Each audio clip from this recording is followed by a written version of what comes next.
रहे हैं, तो औरत के बेनिफिट को समहाउ वो इररिलीजियस किस तरह से समझ लिया जाता है? मैं गवर्नमेंट का विल का इसलिए बात की कि जितना कानून है इम्प्लीमेंट तो गवर्नमेंट करेगी। जी बिल्कुल। अगर वो इम्प्लीमेंट नहीं हो रहा है, एक कानून है जो कि आपके अपने पार्लियामेंट ने पास किया है, चाहे प्रोविंशियल हो चाहे सेंट्रल हो, जो भी हो, और उनकी इम्प्लीमेंटेशन नहीं होती है, तो व्हाट वुड यू कॉल? कि ये वजह तो नहीं है कि पार्लियामेंट में कोई कानून लाने से पहले वो पब्लिक स्फीयर में इतना ज़्यादा डिबेट नहीं होता, थ्रैश आउट नहीं होता? देखिए, जितने कानून ज़्यादातर बने हैं जो हमने कमीशन के थ्रू बनाए हैं, उसमें भी हमेशा फोकस ग्रुप डिस्कशंस होता है, हमेशा उसको सर्कुलेट करते हैं। बल्कि it was the Hudood laws and these laws which were imposed on us, जी, बगैर किसी डिबेट के, नेवर सर्कुलेटेड एंड नेवर, वो तो एक फर्द वाहिद की वो एक फर्द वाहिद थी। अब ये पार्लियामेंट के अंदर भी जो आते हैं, ये तमाम सर्कुलेट होते हैं जो प्रॉपर क्वार्टर्स हैं उसके अंदर, और इसमें काफ़ी अखबारों में और मीडिया में भी बहस होती है कि ये कानून है। एंड आई थिंक इसमें देखिए, एक तो पब्लिक हमारी पढ़ी लिखी नहीं है, तो रियली स्पीकिंग उसका एग्जैक्टली कितना वो सही गलत जवाब देते हैं वो देखना पड़ता है। लेकिन जो सही क्वार्टर्स हैं, अब रिलीजियस पार्टीज़ हैं बहुत सारे, सिर्फ इसलिए कि उनका अपना एक स्टैंड है, वो हर चीज़ को इसको अपोज कर देते हैं। मतलब वो मुखालफत बराए मुखालफत आपके ख्याल में करती हैं, वरना अगर डिबेट हो या वो डिबेट हो, उनका पॉइंट ऑफ व्यू सुना जाए। क्योंकि 3 साल में जब चेयर कर रही थी कमीशन की, और उस वक्त जो हमने ये तमाम लॉज को डिस्कस किया और वो किया, तो उसमें मुझे अंदाज़ा हुआ कि बहुत जगह इवन इफ दे फील कि हाँ यहाँ गुंजाइश है, नहीं मानते हैं, क्योंकि एक उनका स्टैंड होता है। और देखिए, इंटरप्रिटेशन आप एक पुराना ले रहे हैं, क्योंकि जितने इस्लामिक लॉज जितने इनके वो है, आप अगर देखेंगे तो हमेशा कॉन्टेक्स्ट होगा उस वक्त का। बिल्कुल। और अल्लाह मियाँ ने इज्तिहाद जो अलाउ किया है वो इसीलिए कि वक्त जब बदलते हैं तो उसके तकाज़े बदलते हैं, और उसको आप फिर इंटरप्रिटेशन उसी लिहाज से करें। और अल्लाह ने तो इज्तिहाद का दरवाज़ा खोला है, उसे बंद करने वाले तो हम लोग हैं ना, वो तो इंसान है, और अभी भी खुला हुआ है। बंद तो देखिए, बंद तो इन लोगों ने कर दिया, वही मैं कह रही हूँ कि बंद करने वाले तो मगर जैसे हम लोग हैं, हम सोचते हैं भाई उस ज़माने के उलमा कहाँ से आए थे, वो भी तो पढ़े लिखे उलमा थे, तो हमारे आजकल के उलमा क्यों नहीं इज्तिहाद करते? शिया सुन्नी का लॉ है, दूसरे डिफरेंट मसलकों के लॉ हैं, आप उसको अगर एक साथ प्रॉपर वो करें कि किस चीज़ में आपके लोगों की बेहतरी है। जी बिल्कुल। असल में वो हमारे यहाँ जो कानून का एक तस्वुर है ना, वो कि वो लोगों के बेनिफिट के लिए नहीं है, उन्हें तंग करने के लिए, जबकि लॉज हमेशा लोगों को फैसिलिटेट करने के लिए होती हैं। कानून बनता इसीलिए है कि आम पब्लिक को उससे फ़ायदा पहुँचे। अगर ऐसे कानून बन रहे हैं जिससे लोगों पे और मुसीबत आ रही है, तंगी आ रही है, तो ऐसे कानून का फ़ायदा क्या है? अच्छा, जस्टिस साहिबा, आप ये बताइए कि इस तरह के कवानीन की वजह से जो मुश्किल होती है, आपने उन औरतों के लिए जो मुश्किल में फंसती हैं एक इदारा कायम किया है पनाह के नाम से, जो कि एक शेल्टर होम है। तो इस तरह के, एक तो आपने ये बहुत बड़ा कदम उठाया और वहाँ पे आप औरतों की हिफाजत करती है, वहाँ पे लीगल एड भी पहुँचती है उनको, और देखिए क्या किस तरह से उन्हें आप, ये जो इदारा है, ये एक्चुअली इसमें पूरी टीम है, हमारे 6 ट्रस्टीज़ हैं, और this was a demand of the civil society for a long time. ये जब 2002 में बना था, उस वक्त में इसका बहुत डिमांड था सिविल सोसाइटी का, और उसकी वजह से people of same thinking came together and इसका कॉन्सेप्ट डेवलप हुआ लोगों में, और उसके बाद ये इदारा कायम हुआ। और इसमें सारे लोग जो हैं, they are all public spirited लोग हैं, और they want well being of the ordinary citizen, and particularly हम लोगों को चूँकि औरत बहुत अजीज़ है, तो इसलिए हम हमेशा उसको देखते एक वल्नरेबल सेक्टर है, वल्नरेबल सेक्टर है।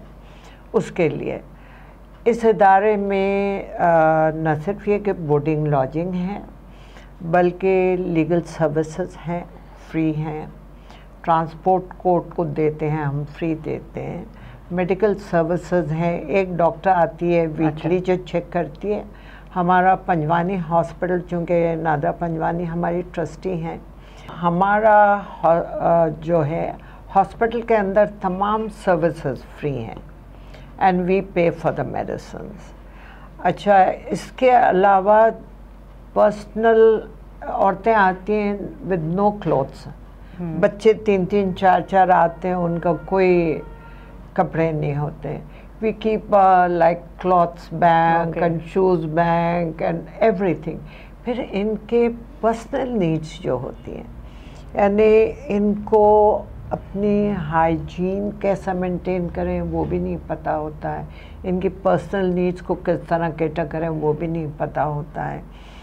इनको हम ये जब आती हैं सर में जुएँ भरी होती हैं, वी कीप देम सेपरेट एक दिन, and this I have learn with experience कि उनको अलग रखें दूसरी औरतों के साथ बिफोर, ताकि उनकी सफाई हो और फिर दे आर मिक्स्ड अप। तो इसमें हम मोबाइल इनको नहीं देते हैं all the time, and you will be surprised by the way I tell you, these girls mobile रखवाती हैं, हम इन्हें देते हैं घंटा 2 घंटे, आधा घंटा, 20 minute, whatever it is needed, कि घर वालों से बात करें या whosoever they want to। ये लड़कियाँ अंदर छुपा लेती हैं सिम्स एंड मोबाइल्स। हमें एक देंगी तो उनके पास अंदर कहीं छुपा हुआ एक होगा। अच्छा, शुरू में हम लोग सर्च करते थे इनके सामान के, वो व्हेन दे कम, ताकि कोई चाकू वाकू या ऐसी चीज़ ना हो कि किसी दूसरे रेसिडेंट को तकलीफ़ हो। बट वी हैव डिस्कवर्ड कि ये छुपा के ले जाती है, and now we are having personal search. और एक लड़की के पास से 20 सिम्स निकली, एक के पास से 5 सिम्स निकली। तो ये बड़ी आई डोंट नो अजीब माहौल से आते हैं, बट हमारा काम है to look after them, not only shelter देना, उनको हाइजीन सिखाना, उनको हम इनफॉर्मल एजुकेशन देते हैं, उनको कम से कम दस्तखत करना बेसिक सिखाते हैं, बच्चों को इनफॉर्मल एजुकेशन देते हैं। So we do all that कि हम कोशिश करते हैं कि उन्हें कितना हम प्रॉपर इंसान बना सकें। और कितना अरसे तक का कोई औरत वहाँ रहती है? देखिए, हमारे पास बेसिकली हमने 3 मंथ का पीरियड रखा था, लेकिन हमारे पास ऐसी भी औरत है जो साल भर से है, जो 1.5 साल से है, जो 6 महीने से है। तो हम केस टू केस देख के उसका हम फेंक नहीं सकते हैं बाहर, यू नो। तो फिर ये भी करते हैं, हम रिलोकेट भी कर देते हैं अगर ख़तरे में है। बाज़ वक्त हमारे पास लोग बाहर आके बैठ गए गेट पे, हमारे 24 घंटे सर्विलेंस होता है, कैमरेज लगे हुए हैं, बहुत बड़े काम का बीड़ा उठाया है आपने। और होपफुली कि इसमें आपके साथ और लोग भी शामिल हों इस काम में। इसमें बहुत लोग हैं, 6 तो हमारे ट्रस्टीज़ हैं, इसके अलावा हमारे बहुत सारे फ्रेंड्स हैं। आप यकीन जाने कि हाई कोर्ट से I have taken permission to meet the district जजेस जिनके पास ये केसेस आते हैं। हम उनसे डिस्कस करते हैं हमारे क्या प्रॉब्लम होते हैं कोर्ट्स में, and they are so accommodative and so helpful कि मैं आपको बता नहीं सकती। They are very very helpful. अच्छा, ये आपका जो फोरम है या ये जो बना गया है, ऐसे लोगों को भी कोई एडवाइस भी प्रोवाइड करता है जिनको कोई लीगल एडवाइस चाहिए हो, या उनके लिए आप कहाँ उनसे रेफर करेंगी? हमारे जो लोग हैं, हमारे जो प्रोग्राम देख रहे हैं, जनरली क्या बताएं? हम वहाँ पे तो उन्हीं लोगों का ठीक है वो करते हैं। पर्सनली मैं ये करती हूँ कि कभी बाज़ औरतें मुझे फ़ोन करती हैं कि बे, तो I see them in my personal capacity. अच्छा, लेकिन आपके पर्सनल कैपेसिटी के अलावा इस तरह के लोगों के लिए और कौन सी जगहें आप बताएंगी जहाँ जा सकते हैं? देखिए, पावला भी है, पाकिस्तान वुमेन लॉयर्स एसोसिएशन। जी, उनका अपना कुछ सिस्टम है। I don't know how much they charge for consultation या केसेस, या फ्री हैं बिल्कुल। आई थिंक दोनों किस्म की चीज़ें हैं। हाई कोर्ट बार वालों ने भी कुछ फ्री लीगल एड देने का वो किया हुआ है, कराची बार ने भी किया हुआ है। लेकिन आपको पता है फ्री केसेस में और उसमें थोड़ा सा फ़र्क हो जाता है। लेकिन मेरा अपना, चूँकि ये पैशन है टू हेल्प वुमन, तो जो ऐसे लोग होते हैं I try to help them, मगर बाज़ वक्त इसको लोग एब्यूज़ भी कर देते हैं। तो वन हैज़ टू सी के क्या करना चाहिए। वो तो अनफॉर्चुनेटली हमारे यहाँ हर फील्ड में ऐसे हो जाता है। लेकिन ये है कि फिर भी बड़ी आपकी हिम्मत है कि आप इतना टाइम निकालती हैं और आप अपने इस पैशन को जो है आप आगे लेके चलती हैं। क्या करें, अब जब से रिटायर हुए हैं बहुत काम लीगल भी करती हूँ, जैसे NCLW का कर रही हूँ और भी कर रही हूँ, डिफरेंट बोर्ड्स पे भी हूँ, और पनाह में बराबर रेगुलर एक दिन जाती हूँ। हॉस्पिस एक है कैंसर हॉस्पिस, उसमें जाती हूँ।